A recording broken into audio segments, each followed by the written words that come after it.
How's the sound? Is everyone hearing okay? Yeah. Good.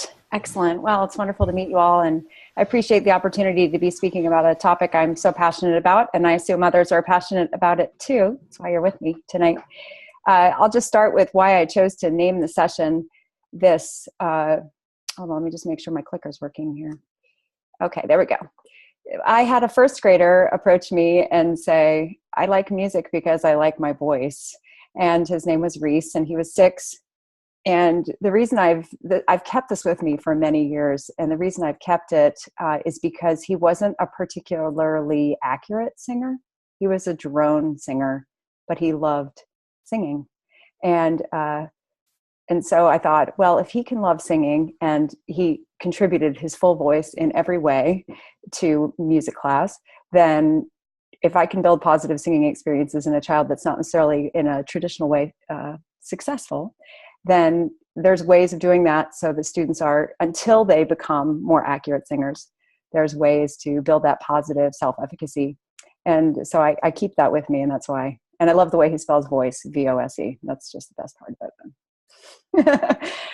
I also ground our time together thinking about how our goals are to grow confident young people, thinkers, speakers, singers, and music makers. And having a confident singer often translates into other parts of our children's lives, and they feel more confident in other areas. And we want to encourage future music participation in lots of different ways. And how does that happen when we have positive singing experiences? And how does that build toward future participation, even if it's instrumental or other kinds of participation? So I think about singing as a larger goal. So the objectives for today, I'm going to go over we have 3 larger objectives: to examine and evaluate song materials for some varied developmental stages in classroom contexts, to identify and think about strategies to encourage a resonant, tuneful, and joyful singing voice. And joy is a big piece there for me. And then relate some teacher topics, and I'm particularly passionate about modeling and wellness to student progress. So that's going to be a very short piece toward the end, but I will try to get there as much as I can. I've been going through this presentation a few times, and it's quite toward the end here. But the part 1 of this will be looking at vocal development primers, what I call primers. These are things that I've built into our webinar to think about the big picture in general music, pre-K through 6th grade, although this can go beyond 6th grade into thinking up through 8th grade, some of our conversations, to talk about some song selection concepts and with specific examples. I've put a bunch of examples in our webinar for us to think about. And then to consider teacher modeling and wellness and how they attach to student progress. So that is the plan here. So part 1, thinking about our primers, and I pieced many ideas together for this, considering where our students are vocally and musically and developmentally into this larger picture of who I am as a singer. But why do some students love to sing? We often hear them singing joyfully, and we wonder why exactly it is. And I think it's largely surrounds their feelings of competency and capability about singing. And if they feel capable, then they tend to love it more. And so what I go to is this rich musical environment that many of our students have at home, but some do not. And so I want to speak on both fronts. But in those environments, they learn pitch perception, which is an attentiveness to pitch. So when they sing, someone will give feedback about how that sounds. And it can be positive or critical, but the point is that someone's providing feedback that encourages their attention. That they also use different learning modalities when they think about pitch perception. So they're singing and they're throwing a ball, or they're singing and they're moving a certain way and they're connecting a kinesthetic, or they're connecting an aural experience or a visual experience.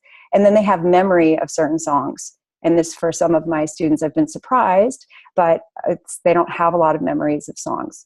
And that definitely contributes to a lack of a rich environment, which contributes to some vocal challenges I've noticed along the way.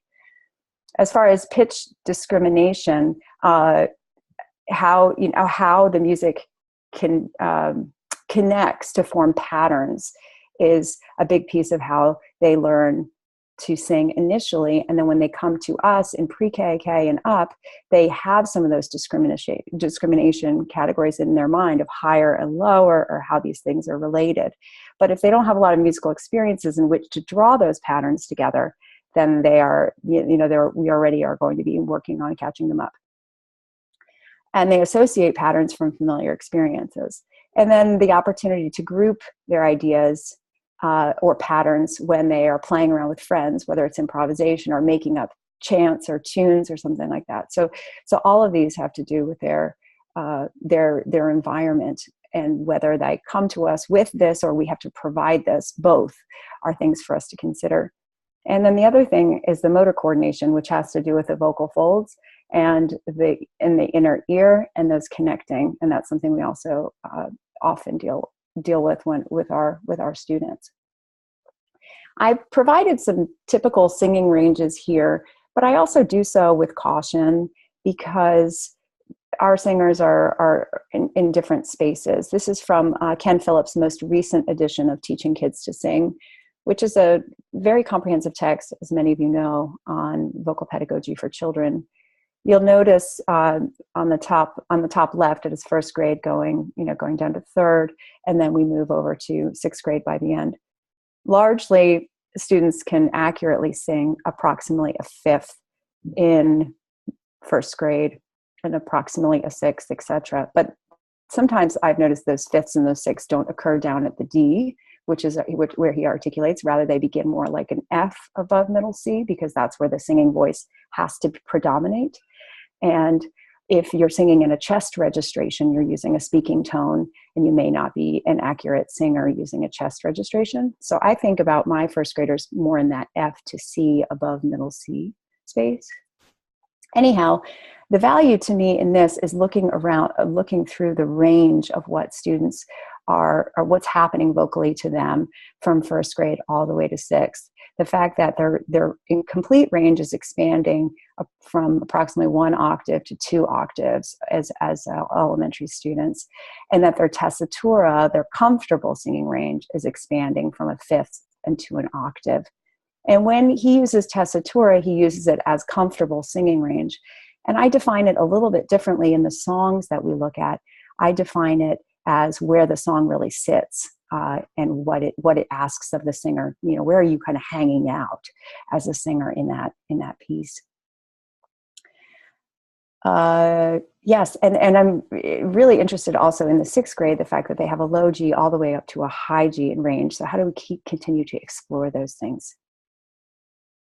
So singing development, this was some research conducted by Graham Welch, who continues to do so. And his work and Joanne Rakowski's work and others have found that for the most part, students can fall into different developmental levels. They are chant-like singers, they are general contour singers, or the melodic shape and intervals mostly accurate, or the no significant melodic or pitch errors.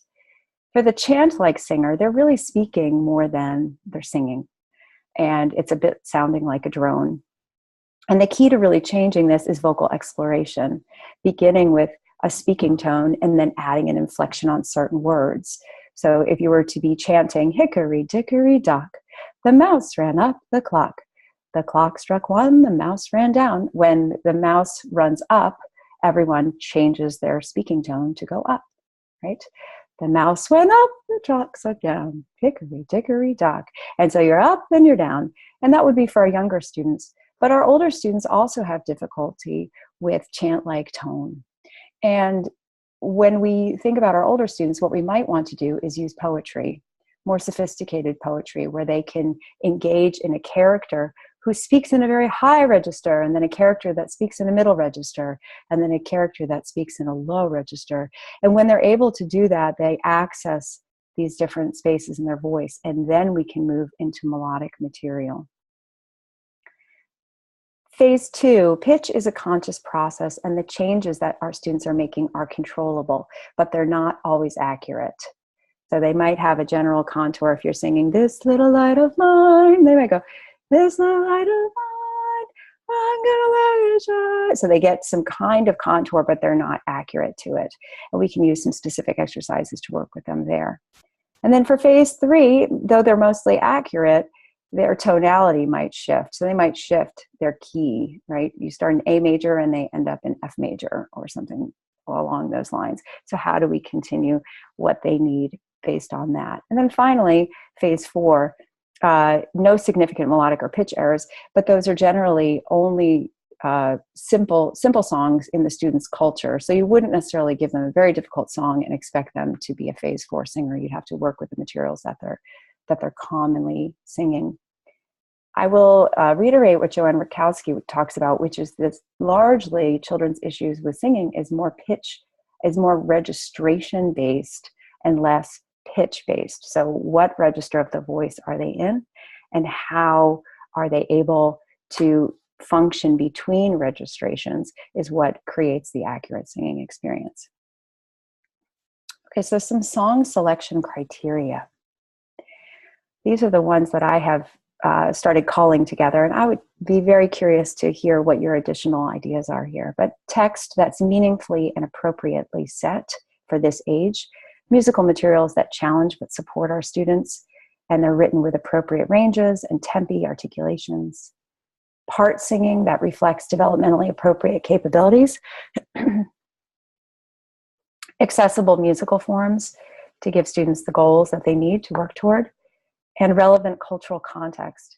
Is it something they find compelling? Are they interested in these musical materials? And does the language and the poetry and the history draw them to these materials? All of these things are things we should be thinking about when we're drawing from our songs. Part singing hierarchy is critical for our singers, and I'll just list them all here. But Linnell Joy Jenkins has a hierarchy in her chapter from James Jordan and Michelle Holt's book. It's a bit different than the other hierarchies, and I like it because she adds a few steps. Everyone should be able to sing unison songs in tune and accurately and with joy. When you go to the next step, this idea of a song with a simple rhythmic or melodic ostinato, notice it doesn't have to be a melodic ostinato. It can be rhythmic. So they could go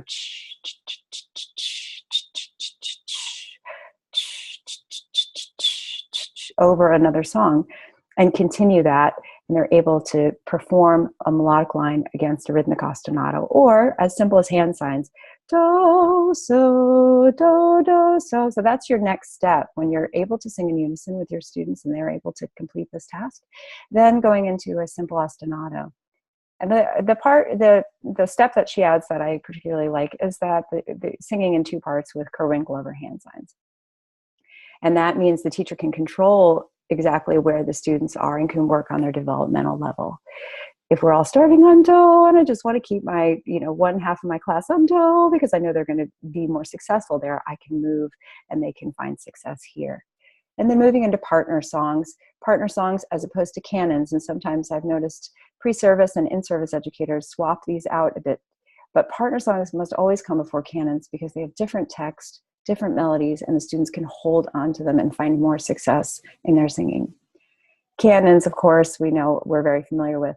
But the next part singing, which often gets overlooked, is the melody with a descant. The majority of the class is keeping a melody, and then you have some students working above singing a higher harmony part. And this is before we have 2 parts moving homophonically. And though the printers of publishers have gotten much better about publishing music that reflects this part singing hierarchy, but we also have to look for materials that support our students exactly where they are in this as well. And then finally, the vocal technique through song approach is a philosophy that I've adopted over time. Using songs, but working vocal technique with those songs so that it doesn't seem like a strange process for the singers, that you're, singing vocalises with them and they're looking at you like you have 20 eyes or something. You sing real material with them and work with it that way. So this example here, which is from Sabine Horstman's Evoking Sound, doomba, doomba, doomba da, da ba da ba da ba da ba da ba da ba. Da ba da ba da ba da ba da ba da ba,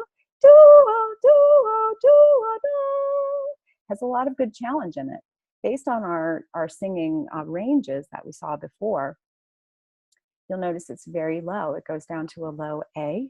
And when that happens, you're going to have a different level of singer. So you're probably going to be looking at more of a 5th or 6th grader. But how I would work this song in a vocal technique fashion, as opposed to just singing it to sing it, would be to first think on a descending line that we're all going to move in an ascending fashion. So using a kinesthetic gesture, doomba, doomba, doomba, da, and have all the students raise up their hands on the first phrase.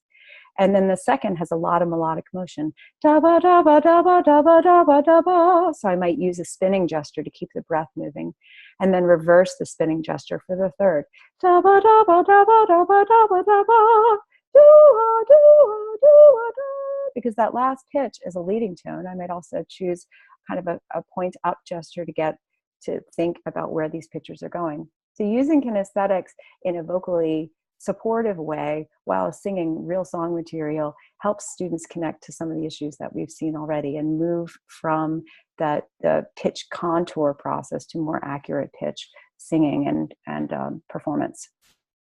Okay, moving on to part 2, we are going to be looking at some specific examples for varied developmental levels of singers. First thing I want to think about when we engage in choosing song repertoire for our younger and older singers is, what's our purpose? What's our goal? Is it fair, or should we expect students to sing with the same accuracy when they're given completely different musical materials? And I would say, of course not. Is the goal exploration? Is the goal assessment? And those are different goals. If we're exploring musical materials, then maybe we're not expecting that same level as when we're assessing, and nor should we. I use that upside down triangle to prepare, practice, and reinforce. It's largely a Kodai, from the Kodai method, but how are we preparing the materials? Then we're practicing them, reinforcing them. How are we moving all of these things together to come up with the best goal possible for our singers? So some considerations in your songs that you choose. Pitch inventory. That means what pitches are in the pieces that you've chosen for your singers, for your students. What is the key and what is the mode? And why does that matter? Well, the key, if it sits toward the lower do or the tonic, and the key is C major, then some of your students are going to struggle there, as opposed to maybe if it's an F major and it sits more toward the tonic. The mode, well, we want to surround our students with rich modes at all times. We don't want to just stick with major and minor, but we want to be in Dorian, we want to be in Mixolydian, we want to give them rich musical experiences in varied modes. Tessitura, where does it sit? Where does the song sit? Does it sit up high? Does it sit down low? Does it ask for a lot of melodic motion? Does it ask for intervals of thirds or larger intervals, fourths, fifths? Does it ask for an octave? Does the song move up and down in complicated ways, or is it simple? How about the text? Is it age appropriate? Do you need to think about a different age for this because of the length of the text? Is it a strophic song? I could think about Sweet Betsy from Pike. I think there's about 10 verses of Sweet Betsy from Pike. And are we going to learn all of those strophic materials? And then finally, the form and length.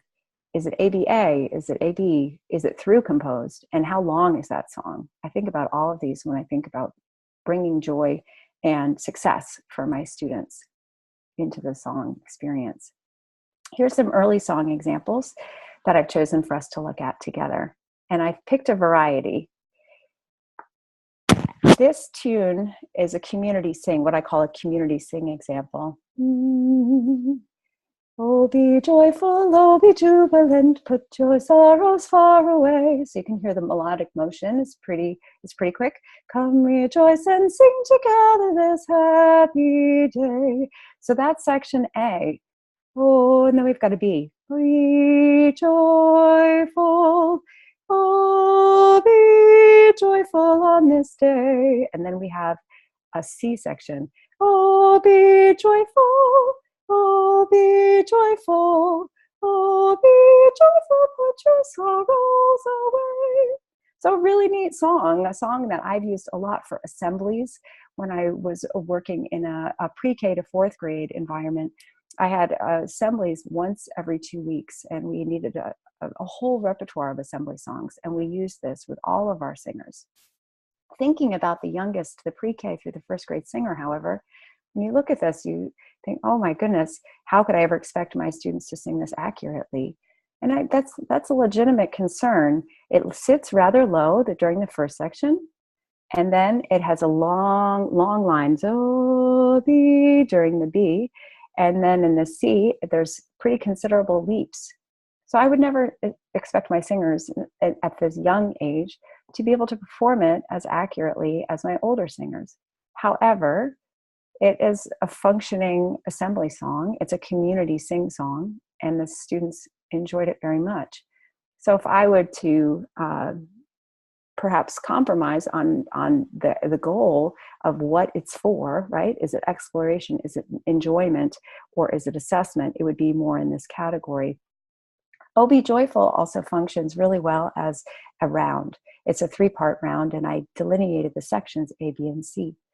Even in an assembly atmosphere, the students would be separated into 3 parts and singing in a round. And that was a very joyful experience for everyone. So I start with a more complicated example, because what I found most challenging teaching younger children was how to not just always sing what would be considered the simplest of songs, but some things that are a bit more complex. What is their role?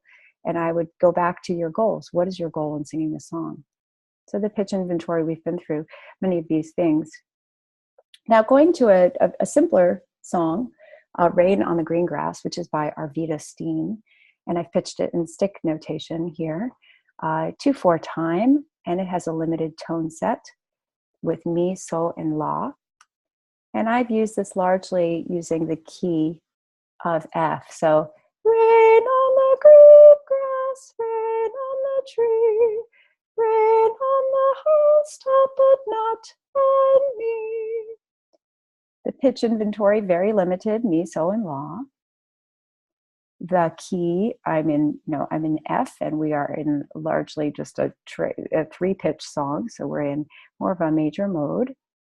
The tessitura sits fairly high to encourage them only in their singing voices. The melodic motion is up and goes down, up and down. And the form of the piece is really A, B, right? A, B, and then there's a little A prime and a little B prime. But there's only 2 distinct phrases in the piece. Otherwise, it's quite simple. And so this would be an appropriate, as I think about my song repertoire for first grade, say, this would be a song I might consider using an assessment if we're working on these rhythmic values, if we're working on perhaps solfege or other aspects. Now, in order to prepare and practice and reinforce the songs, and also to the skills that we're looking for, we want to have a lot of experiences with different songs using that same pitch inventory.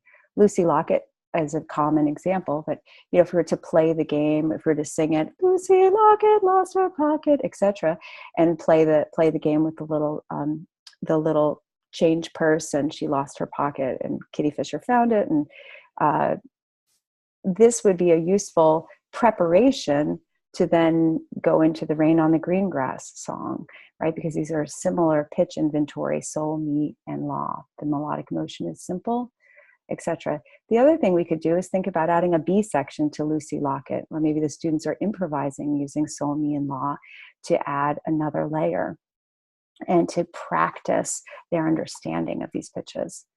These are 2 examples, Rain on the Green Grass and Lucy Lockett and Ikebaka, of songs that we might use toward that assessment spectrum. This is a great song by Beth Bolton, who writes in Mixolydian. It's another song I might not expect my students to sing completely accurately, but it's one that I would want them exposed to. Hey, goodbye, gotta go, hey, goodbye, it's time to go home. Hey, goodbye, gotta go, hey, goodbye, it's time to go home. Notice the rhythmic vitality in this piece as similar to that very first one, Oh Be Joyful. You need the rhythmic vitality in their singing, but you might not expect them to sing that do, mi, so, te, very accurately at the first grade or kindergarten level, but you'd absolutely want them to experience what this song is like. Okay, moving into some middle elementary examples. I've chosen Climb the Mountains first, which is from Shake It to the One That You Like the Best. And this is a partner, a line partner exchange where they move their hands down, climb mountains to my baby, to my baby, and they go on and do motions to this. It's from the African American tradition. It's a play party game. And notice it does have a second verse if we were to use the second verse down at the bottom. It is in C major. I think this is something we need to talk about sometimes, especially with our younger singers and even our middle elementary, because notice how low it sits.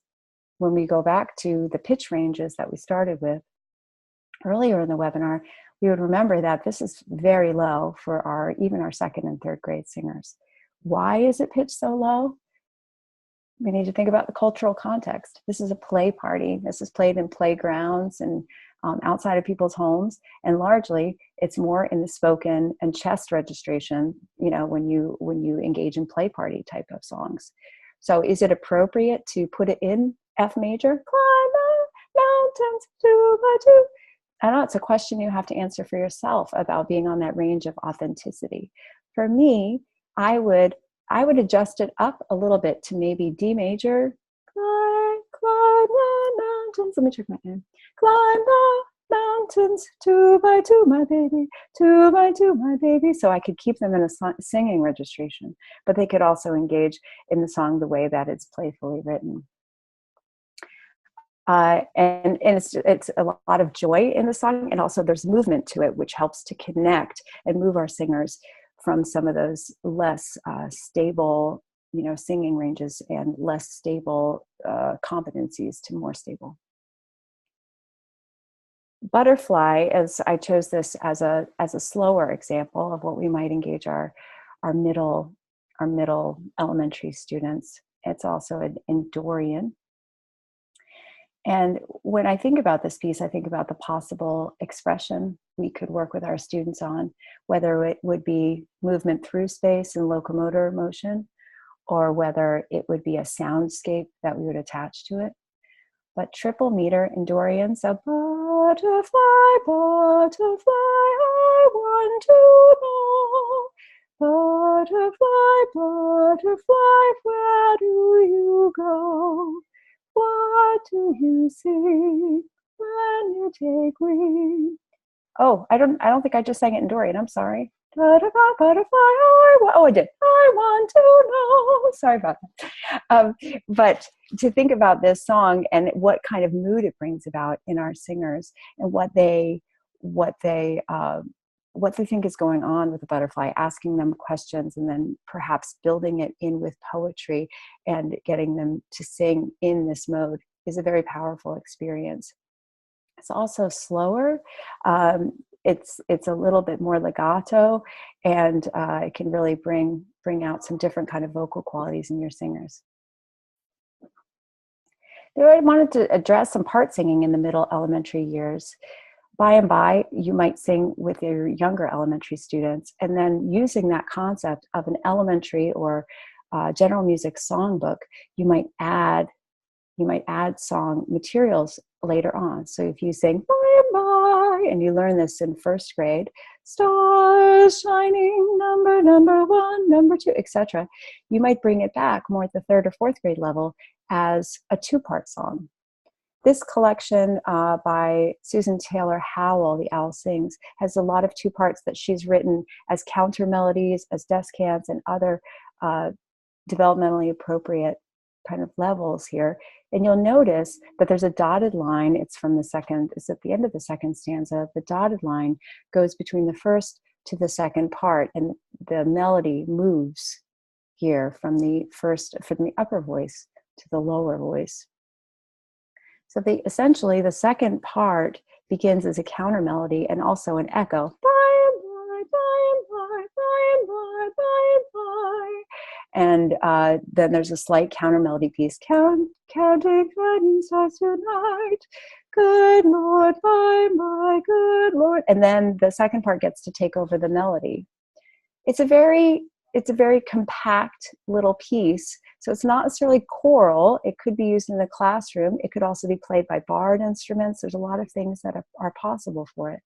But it reflects an earlier childhood song that then can be built into more complicated part singing.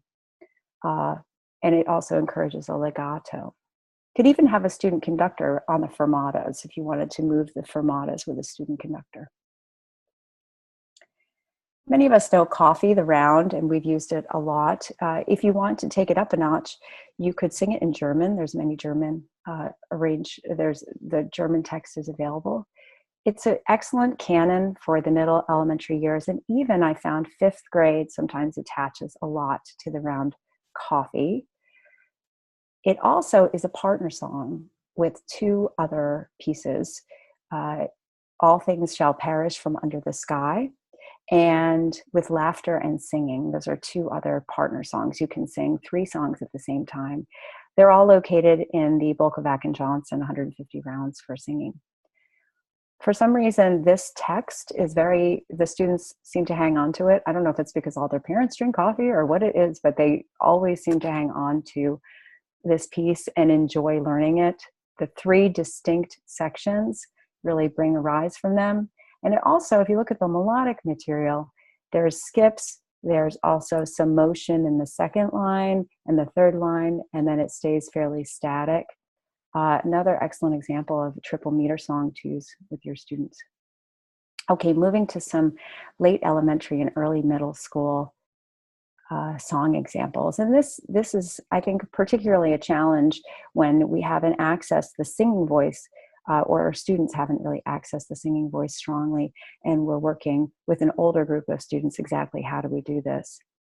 I have drawn from my amazing colleague, Dr. Rollo Dilworth's book, Choir Builders. He wrote it with Emily Crocker. He's created many original compositions that fit this age group, the 4th through 7th grade, and even 8th grade, beautifully. So thinking about using contemporary songs, and I would put this within that range, and we'll talk about some other contemporary songs in a moment, but thinking about using contemporary songs that have been written recently for this age group, I think is compelling, and is relevant to them. You'll notice there is a piano accompaniment, and we'll talk about piano in just a minute, but it's just a bass, it's a walking bass, right?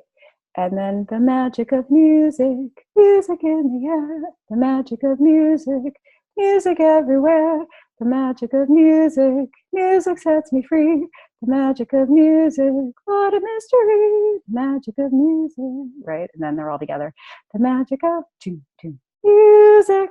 So it's fairly simple piece, but it has a swing, right? It swings. The melodic material is fairly limited, and it has this kind of compelling text that even our middle schoolers could get on board with, but it's simple, right? It's simple. So he's such a brilliant writer for voices, young voices and older voices. I want to speak particularly about changing voices in this age group, because though there was a time you wouldn't necessarily hear a changing voice in the elementary school, now we have several voices that are changing 4th, 5th, 6th, 7th, and 8th. I mean, all the way up really in high school. And this piece also is a good example of where students might feel comfortable singing.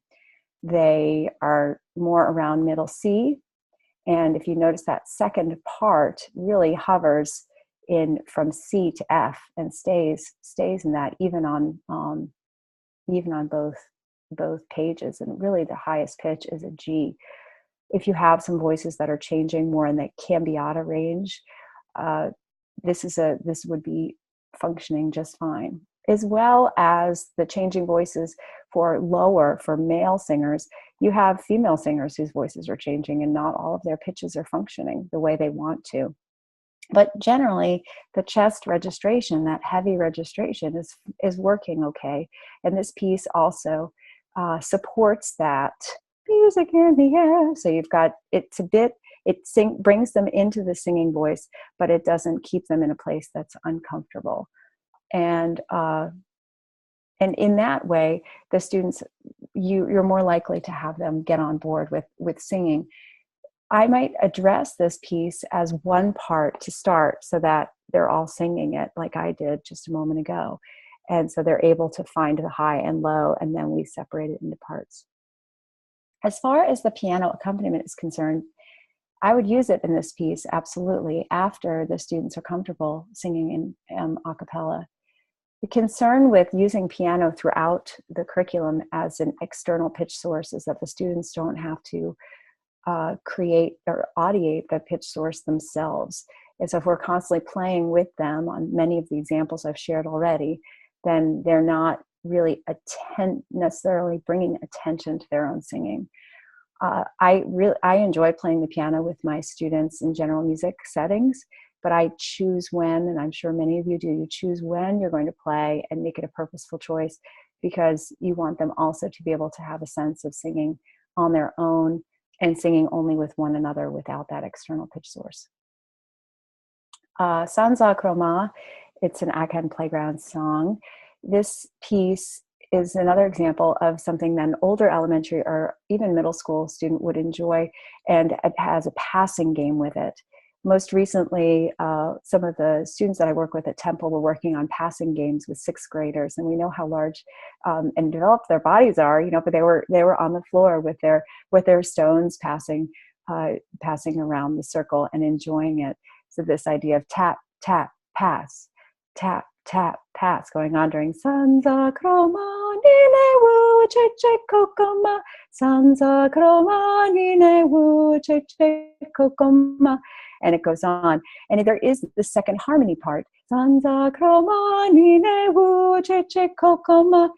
So you can really encourage your singers to take risks and sing in parts, but also play a fairly simple tap, tap, pass, tap, tap, pass, a simple rock passing game while they sing in these complex harmonies. And in many ways that reflects the Akan culture, because you'd be on the playground singing in harmony, playing this rock passing game. So it also connects to the way that the authenticity of the piece itself.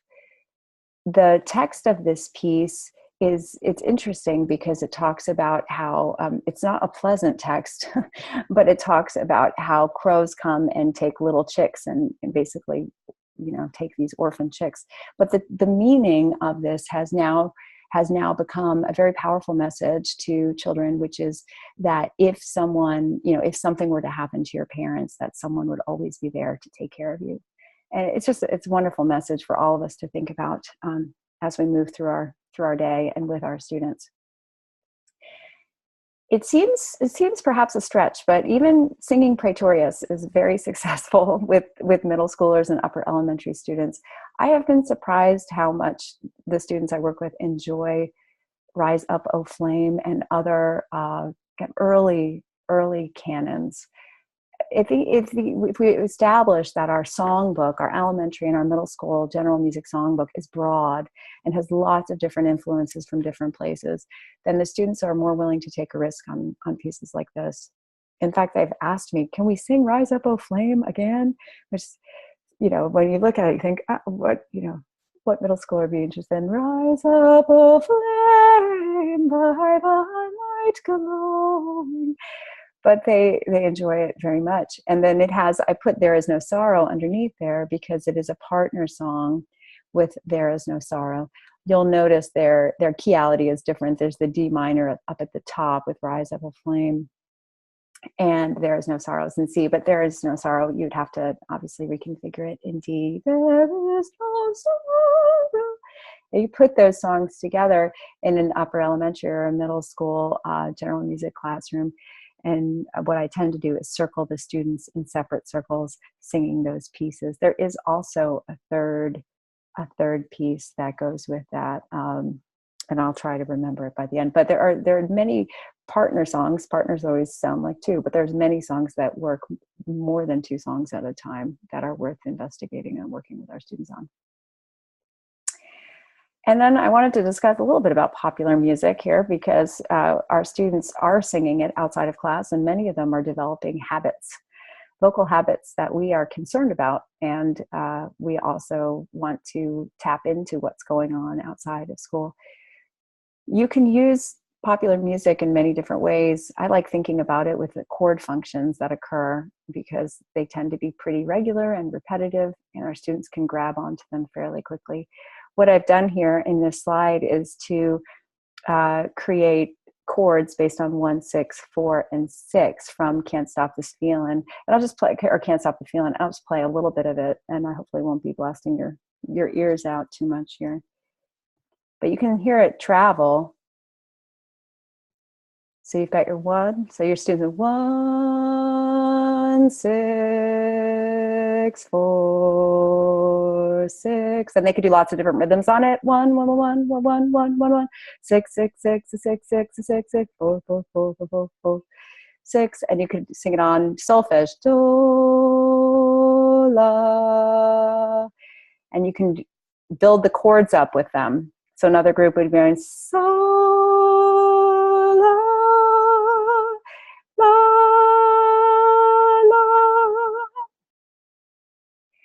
And what I like about this song is it has a B section, and the students have to figure out when they're not singing those chord functions anymore, when the chord functions no longer function. And so when we get to that part, which we just arrived at, the students are thinking, oh, wait a minute, am I supposed to be singing this anymore? And they have to make that decision. Are we in a different chord function space right here? Right? Maybe my la, maybe it doesn't work anymore. So what am I going to do? So I think, oh, I think I need to wait. And I need to come back when it's back. Do, la, fa, la, etc. So then they're able to monitor and come back and forth with the chord functions. As far as handling popular music melodies, my approach has always been to look at ballads and even up-tempo pieces to work with where the resonance is coming from.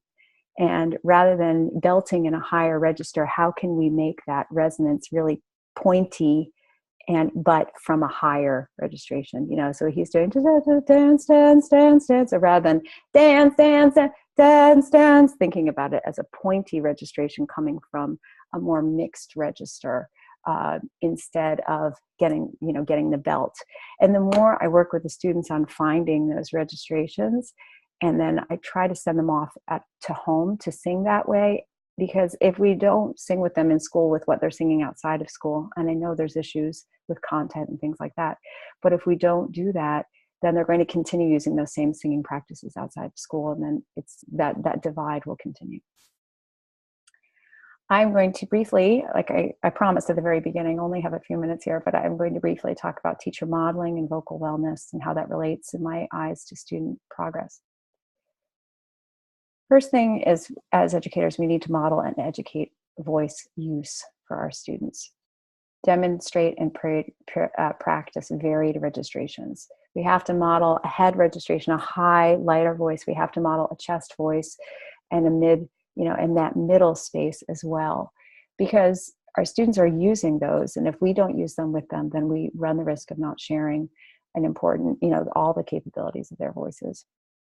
We also have to model healthy use with different styles of singing and not shy away from styles that we consider unhealthy, because I would much rather attempt to sing, something in the popular idiom in a healthier way and work with my students on that than run the risk of the opposite, of them going home and using the same practices and potentially just working the voice in ways that's not good for them. Teaching students to monitor their own voice use is all of our jobs. As teachers, we are on the voice constantly. It's exhausting. But our students also, there's folks that tell them to shout at sporting events. They go to dances and they talk loudly over things. We need to work with them also on monitoring their own voice use and knowing when their voices are tired and what's happening also with their voice change as they get older, so that they can say, oh, I don't think all the notes are working, or I don't think all my pitches are working anymore. And why is that? And then collecting evidence-based data to reflect student progress is critical as well. How can we record our students individually singing so we know where they are, where their registrations are moving from more of a head registration to a chest registration? The only way we're going to find many of those things out is a one-on-one kinds of assessment. So whether it's through quick recordings or having them sing individually patterns, we need to continue collecting that data on their singing accuracy. And this is for us as teachers, about our daily voice use. Warming up the voice in the morning is critical for all of us. And we, as models, need to be at our best for our students. In the car, in the subway, walking down the street, warming up the voice that you're going to use with your students. And then after prolonged rest too. So if you have a part of a planning day, say you have an extended period of time that you don't normally have, in order to sing for that and with those next students, those third graders, you might need to warm up your voice again. We should warm up our voices for speaking and for singing, not just for singing, but also for speaking. Practice singing throughout the year, irregardless of whether you are going to be singing with your students. The idea that we are practicing musicians and practicing singers should be part of our toolkit all the time. Not just the songs we're going to sing with them, but other things too, so we can keep at our best. Speaking in a moderate tone, neither too loud or too soft. This is critical for our own wellness as teachers and being at our best. Not using sudden increases in voice use, so building up gradually to our own voice use.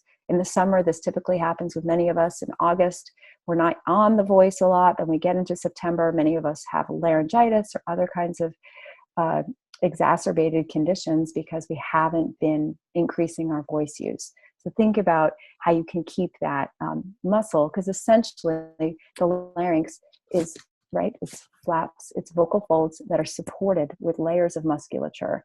And in order to keep that at its optimal condition, we need to continue working with it. Vary your tone, inflection, and volume. So sometimes you're speaking up here and sometimes you're speaking down here.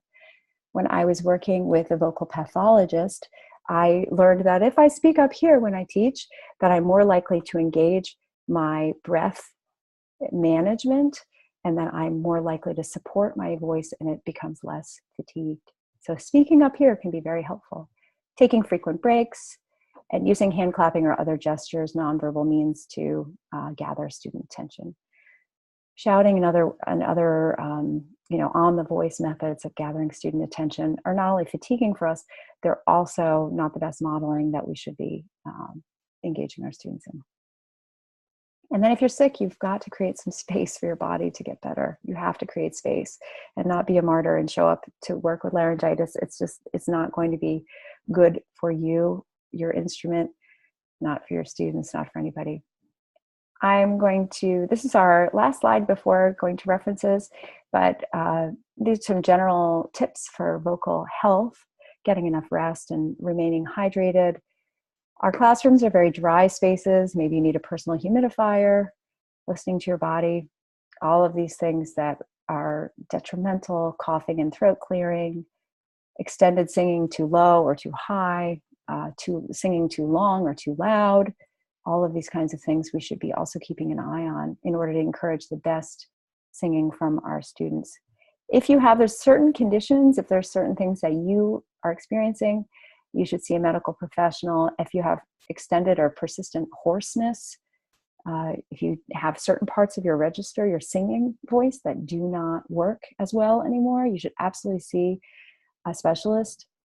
And that's, a range decline. If you have a dynamic decline, meaning that you're not able to speak or sing as loudly as you used to be, that's another reason to see a specialist. Or continual colds, infection, even acid reflux can really influence the voice a lot. And your voice is a big piece of your teaching career, and we all know how important the voice is to our overall work. So I like to end on vocal health because it's critical to our field and our wellness as a practitioner over many years. I have a number of references here, and I do believe Abby can correct me or refer us, but I believe this will be also available for you to take a look at after the webinar. is completed. I would welcome questions or if there's things that folks would like to talk about. Yes, and please, I think you might be able to unmute yourself. So if you have a question, go ahead and try. And if that doesn't work, chat in the chat box and I'll unmute you. Does anyone have any questions? We can give you a minute. I know it takes a while. I know I spoke fast and there was a lot of material.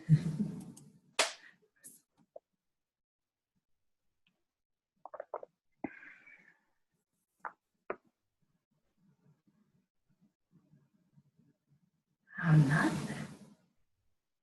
Okay. I'm impressed.